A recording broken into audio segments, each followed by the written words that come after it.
Hi, I'm Ashlee, and today I'm teaching you how to make the ultimate comfort food, homemade mac and cheese. This stuff is so easy, tastes amazing, great to personalize with any flavor of cheese that you want, and it takes just as much time as a box mac and cheese, so it's totally worth it. Don't forget to subscribe so you don't miss any of my videos, and let's get started. First thing we need to do is get a big pot of water, add some salt to it, put the lid on, and turn it on. Boil the water. Now it's time to start the cheese sauce. Now I'm going to get a little technical with you here. We are starting with a white sauce, which is also called a bechamel sauce. It's just a great white base for soups, for cheese sauces, for anything else. Once you add the cheese, it actually turns into a Monterey sauce. So we're getting all fancy. We're going to start with our butter, and we're going to melt that on like a medium. With a standard bechamel sauce, you use butter and flour. That's it. But when you're turning it into a Monterey sauce, when you're turning it into a cheese sauce, you actually want to take out part of the flour and substitute it for cornstarch.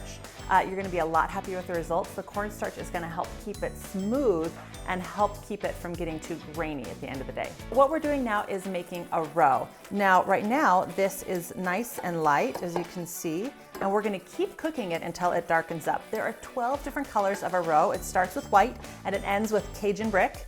And to achieve all of the different colors effectively, you want to cook this low and slow. Now, the Cajuns are big believers that you need to use a wooden spoon for a roux to turn out right. And they also believe that you want to cook this low and slow, like on low. I don't really have the patience for that. You can see it starting to darken up. So I cook this at medium, low.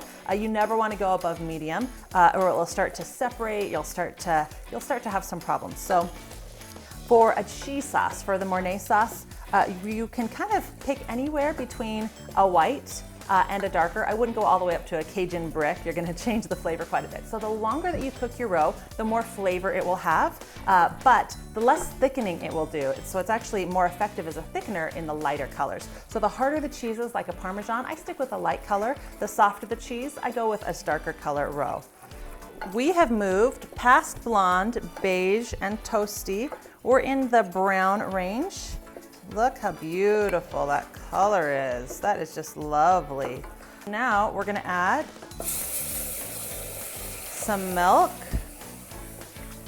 And you can make this bechamel sauce with just milk, but I'm a big fan of adding some cream to it as well. It's just my personal preference. I'm switching over to a whisk. And you wanna keep stirring until this is thickened up.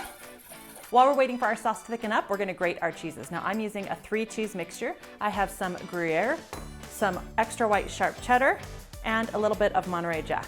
So you can pick whatever works for you. I prefer white cheddar because I like my mac and cheese white. There's something about it. But if you like the classic, go with the normal cheddar. You can mix and match your cheeses as much as you want. This is really fun. Our sauce has come to a boil, so I'm gonna turn it off and let it cool. And it will continue to thicken as it does that. And we don't want to add our cheeses while this is hot. What that'll do is it'll give us a stringy, grainy, separated sauce, and we don't want that. So we actually want to let this cool for about 4 minutes before we add the cheese. And now the water should be boiling, so you can add your pasta to it. By the time this is done cooking, our sauce will be done. Our bechamel sauce has cooled and has thickened up nicely, and now it's time to add some spices to it. Now you want to add white pepper, that's just a great way to go, but you don't want to add salt yet. There's a lot of salt in cheeses anyway, so you want to wait until after we add the cheese and they're melted and you taste it to decide if it needs more salt. So some classic powders, you want to use ground powders for this and not like real mustard, but ground mustard is a classic, nutmeg is a classic. Today I'm using some ground red chili powder and a little bit of garlic powder. The best way to tell if your bechamel sauce is cool enough to add the cheese to is to stick your finger in it, yes, your finger, make sure it's clean, and to pull it out. Now if it burns your finger, like if it's still like, oh, hot, hot, hot, then it's too hot. If it feels just warm to your finger, then it's a great time to add your cheese. You don't want to wait until it's too cool. Then you want to start adding your cheese in 3 different stages, stirring and letting it melt between each stage.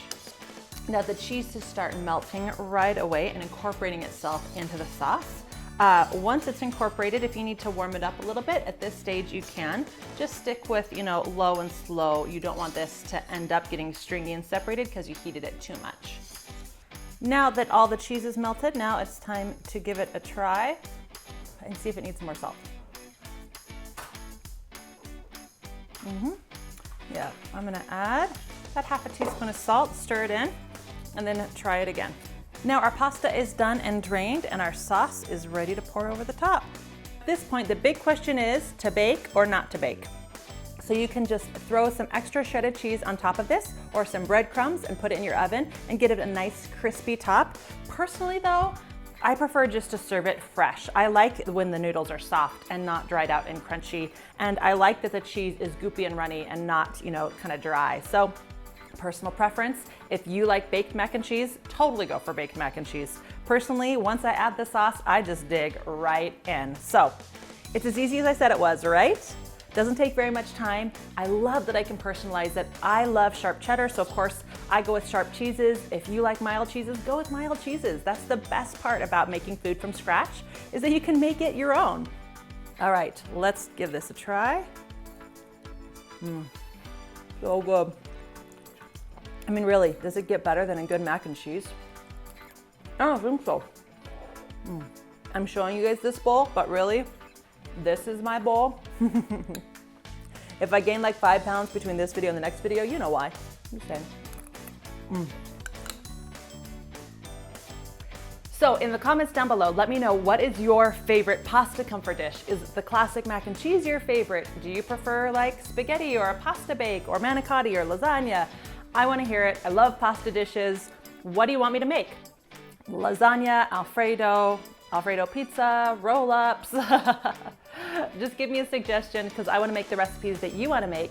Don't forget to subscribe so you don't miss anything, and thanks for watching. So good.